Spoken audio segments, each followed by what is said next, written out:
Hey guys, it's Glenn from GlennCarCollection.com, and today we're reviewing one of my favorite BMWs, the 2023, yes, 2023 M340i. Now, if you follow the channel, you know I just ended my lease of a Portimao Blue M340i X-Drive, which I leased. It was a 2020. I leased it for 3 years, got a great deal on it for COVID. This is the new and improved version, updated iDrive, updated everything, and we'll see if this is as good as my car was. I loved my car. I thought for the price as tested, for $67,000, it's probably the best car you could buy in the category. Now, this car happens to be exactly $67,000 again. So did they not raise the price? Well, they did. But this car is actually rear drive. As you can see from the California plates, this car must have started out on the West Coast. So this is not X-Drive with all season run flats like I had. These actually have summer tires, Michelin Pilot Sport 4S tires, which I have on my S2000, which I love, and a rear drive. So I think this car is going to drive totally different, which will be great, because if you remember, the one thing I hated about my car was the run flat tires. They didn't handle well, they were harsh. So I'm really looking forward to driving this car. Now, why isn't this car blue? Well, this is actually a press car from BMW. So special thanks for BMW for allowing me to have this car for a few hours. This color is called Skyscaper Gray.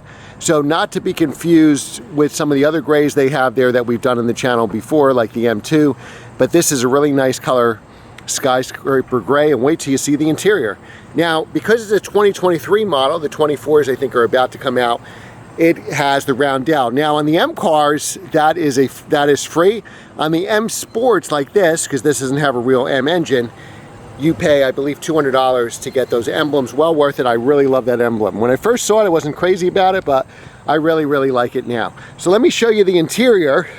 This has a red interior, which I think looks phenomenal with the car. Now I've done, backseat room is exactly the same. I've done videos on this. I did probably about 12 videos on my 2020 car. Essentially it's the same except for the updated iDrive and electronics. So you could watch videos on there where I get in depth and everything. But you could fit easily 2 adults in the back, probably 3. It's a 5-seater. You got a very spacious trunk. And as you see here, there's no X-Drive, right? So this is actually the rear drive version. And when I saw the tires were Pilot Sport 4S's, I thought that was awesome. Huge trunk here. I easily fit my hockey bag. You can easily fit 2 golf bags. All right, so let's go inside the car and we'll go over the infotainment and the tech, and then we'll take it for a drive and watch to the end of the video, and I'll give you a comparison which I would take, this car or my 2020 Portimao Blue X-Drive. All right, so now we're inside the car, so we'll start it up because it's very hot. So the start-stop is the same as it was for my car, but if you look closely, what you'll notice right away is the shifter is different. So I had the bigger shifter to go in reverse drive, not here. Now I'm gonna, it's a very hot day, so I'm gonna lower the fan speed here just so we could not melt, but also you can hear it. So this is the one big difference right off the bat, besides this huge screens here, or 2 screens put together, is they totally changed, and I'm already used to it. It almost looks like the key, right? The front of the key here, and then you can go in reverse drive. You can hit it again for sport. Everything will turn red when you go into sport. Again for drive. If we keep hitting it, we'll see S, that's in first gear of sport, and regular drive. It's an 8-speed torque converter automatic, so the parking button I think looks different to me too. I think mine was bigger, and you still have the parking brake right here. One thing I never used in my car was Eco Pro. Then you have Comfort and Sport. When we put it in Sport, everything turns red and the engine gets louder. So we'll go to Comfort, go back to Sport, watch it turn red, and you'll hear a little deeper tone. There you go. So we'll start out in Comfort and then we'll go into Sport. We can configure everything individually. So backup camera, if we put it in reverse, automatically brings up our backup camera. I'm going to take the parking brake off. If we go back, you'll hear it beeping. See, it goes green, yellow, and then red. put it in park, to stop it. It also tells us where we are in the space. I had this 360 camera, which I really liked it. This is optional. I think you get a regular backup and then optional the 360. So here it even will tell you with the doors. We're in the middle of 2 parking spaces because I didn't want the white line to be in the camera. But if we were in one space, it would show us if the doors opened up and how it would affect in front. So we can go in front now. We can change the cameras to the front. We can change it to the side, whatever we need to do here. There's also a 3D view where we can see the car, and we can go to almost any side of the car by pressing the button on the right screen here. We want to see the driver's side quarter. We can go back there. We want to see what's directly in front of us. Maybe there's a speed bump. We can see what's there. We want to see what's directly behind us. It could be a wall or something, and we can see right there. So very excellent use of cameras here. Also car wash mode.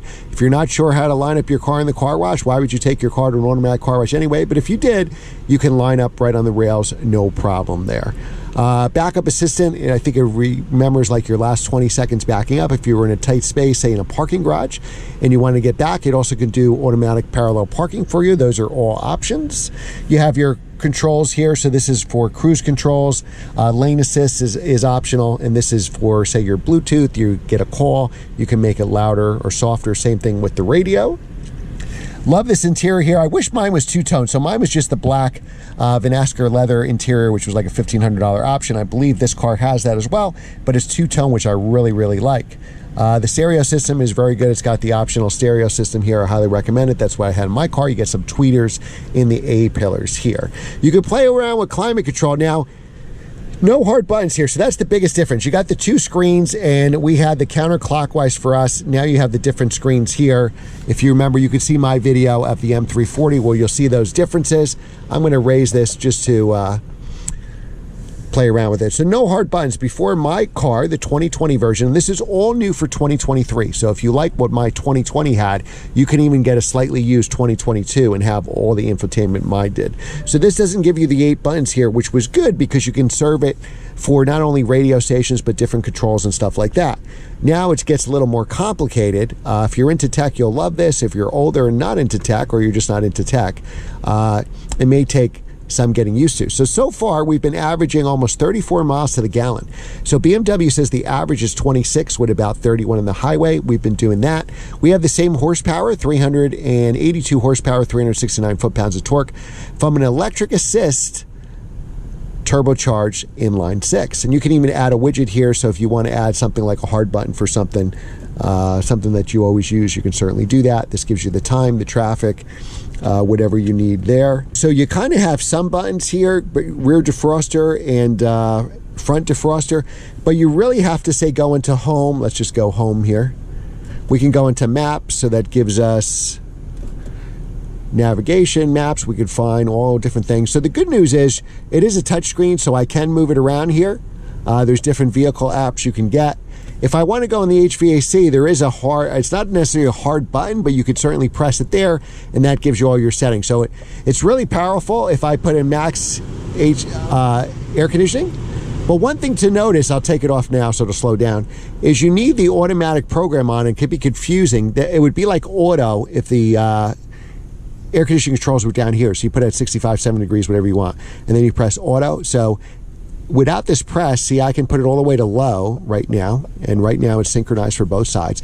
No air is coming out. Well, how come it's 90 degrees out and there's no air coming out? Well, the reason is we didn't put it on automatic, so you got to remember to do that. So it's a couple extra steps from my car. I don't know if that technology is good or bad. I'll raise it here. But, you know, if you're somebody who's not into tech, this may not be ideal for you, just because you just want to press the button and forget about it. If you drive the car every single time, now is that a 5 or a 3? That's a 540. 540s are very popular in my town. It seems like everyone has one. Again, this is the 6-cylinder turbocharged engine with electric assist. We've done videos on the 330, so you can get a 4-cylinder version of this car. You can't get a manual transmission. I used to love 3 Series with manual transmissions. You can't get a manual transmission unless you step up to the M3 or M4, and those are rear drive only. If you want the all-wheel drive version, you have to get the competition with the higher horsepower. So this has plenty of horsepower for $67,000. I think this is a phenomenal car to have. We'll see how it drives to see if it drives the same, and I'm gonna have a feeling, spoiler alert, it's gonna drive a lot better because we have 4S tires instead of all-season run flats. So this is what you have to get used to here. If you could get used to all of this, I think you should be good. If you're somebody that maybe doesn't want to be bothered, it could be quite cumbersome. And there's different ways to get in here. So you could do it with the dial, you can even press buttons, you can even write letters with the mouse, or this is all touchscreen. So if I want to change all this and do balance, dynamic, whatever I want, I could do that. On a 3 Series, you can't get cooled seats. I think that's a big miss now that the 3 Series is $67,000 with options. They should have cooled seats. You could step up to an M3 and get them, or an M4, but why should you have to? You're spending enough money for this. So I would like to see that. You could do your heated seats in different stages. Air recirculation on a hot day like this, we want to do that. Sometimes we want, of course, fresh air. And then you just have to get used to the gauges here. They're actually pretty good.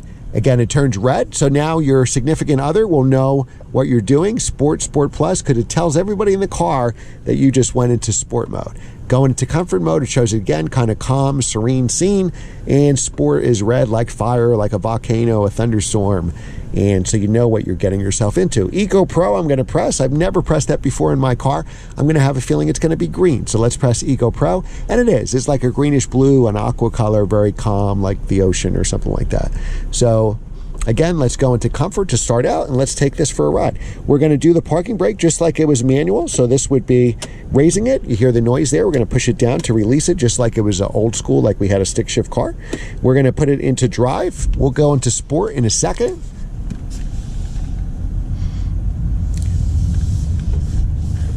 I drove the car to get here, and I can tell you, just like all modern cars, the steering doesn't have that much feel. Everything's electric, and they try to give kind of a weight to it. But unfortunately, it's just a sign of the time. With electric steering, you don't really get a feel what the tires are doing. When you go into an older car, say like the E46 M3 that I had with hydraulic steering, Jeremy Clarkson would say you could run over a quarter and know if it was heads or tails. All right, so let's take it up some roads up here. Drive it in comfort, then we'll change it up to sport mode. Now, what I like about this car is you have a ton of power. Realistically, this is probably one of the fastest cars you're going to encounter, because people aren't driving probably their 911 turbos on the road or GT3 RSs. So you're actually probably faster than every car here. I love my car around town because that turbo kicks in really low, so you have plenty of power off traffic lights or merging into traffic, and you have a ton of power. Oh, there's just an E92 M3. You have a ton of power to pass those slow cars in the left lane. We'll go around the turn here. So immediately I can feel the difference with these summer 4S tires compared to my run flat all seasons. Now, those run flat all seasons definitely gave a ton of understeer. These 4S's will really follow the road, so you may have some tram lining. So on the highway, the car may feel a bit nervous, and we're going to go at the highway at the end of this video, just because it's going to follow the road with those sticky tires. 4S tires also need a little heat, so if you did get these in your car, which I highly recommend, you would probably have to get a center winter tires, especially living here in the Northeast. Now, living here in the Northeast, all the cars, unless you order them separately, come with all-season run flats and the X-Drive, which is BMW speak for all-wheel drive. This car being from California, I would assume that all the dealers are probably ordering it, maybe still with all-season run flats, but certainly a rear drive car. I had my other car for 3 years, so I know it really well, even though I gave it up a couple months ago when the lease ended. And I can tell you the ride is so much smoother in this car, and I bet you it's because of the tires. You also can get an adaptive suspension for $500, which is similar to the EDC I had in my E90 M3. Just to give you a quick background, if you're new to the channel, well, if you're new to the channel, please subscribe. Hit that notification bell, like and share, and comment on every video. It puts me up in the algorithm. I'll get more BMW press cars. Now, to give you my background, I've had 9 M cars and an M Sport. My M Sport was the 2020 M340i X-Drive. Prior to that, I've owned a couple E46 M3s and M2, which is why I started my channel back in 2017. 1 Series M, Z3 M Coupe, E90 M3, and I'm sure there's a couple M cars I'm forgetting. All right, so the ride is really good. There's a lot to like about this car. Let me tell you, there is so much to like about this car. For the price, I think it competes very well with the Audi and Mercedes. You have a real back seat, which you can fit adults in it. You have a real trunk. The 3 Series has grown. When I went from I saw in my E46 M3 when I bought the M340, and that M340 definitely felt a size bigger. I believe it is the same size as an E39 M5, and it actually might even be wider than that car. So once you get used to the size, now it feels small to me because I have the Panamera Turbo. So now this car feels small to me. Now it doesn't feel as nimble as, say, an M2. And I think if you could get away with a 2-door car instead of a 4-door car, I wouldn't go M4. Where I live in New Jersey is like there's landscapers. You film during the week, it's landscapers everywhere, every nice street. But I would take the M2 probably over this, just because, or a 2 Series if I didn't need a back seat, because it's just way more nimble. Even though they weigh similar, this car weighs about 3,800 pounds and an M2 or 2 Series about 3,700 pounds. So they're very similar in weight, even though the 2 Series is smaller in every dimension, especially back seat, and you only have a 2-door, so it's not too easy to get back there. All right, so now we'll take it on for a little highway acceleration and then hit another back road, and I'll give you my conclusion in a few minutes. All right, so we'll go on the highway for a minute. We'll do a little bit of acceleration to see if this car, 0 to 60, BMW claims 4.4 seconds. Now that's because it's rear drive. If this was all-wheel drive, if it was X-Drive, 0 to 60 would drop to 4.1 second. And I'm telling you that's conservative. With my car, I probably got about 3.8, 3.9. So I would assume this car is probably more like 4.1, 4.2. All right, so we're gonna make a left turn here. We'll just go one exit on the highway. I really feel a huge difference with these tires. All right, and we could do one acceleration here when the road is clear, go up to the speed limit. And here we go. There we go, 0 to 60. And that wasn't even foot all the way down, that was just merging on the highway. So it just shows how practical this car is, how much fun it is to drive. And if you want to drive spiritedly or fast, you can certainly do that. Now we'll put it into sport mode, and that was just regular mode, so we weren't getting the full acceleration. Now we'll be in Sport Plus. We'll get off at this exit, and we'll have some sharp turns here. We could just test the handling. Now you get some burble from that exhaust as I lift off the gas. It's holding us in a higher gear. It is louder.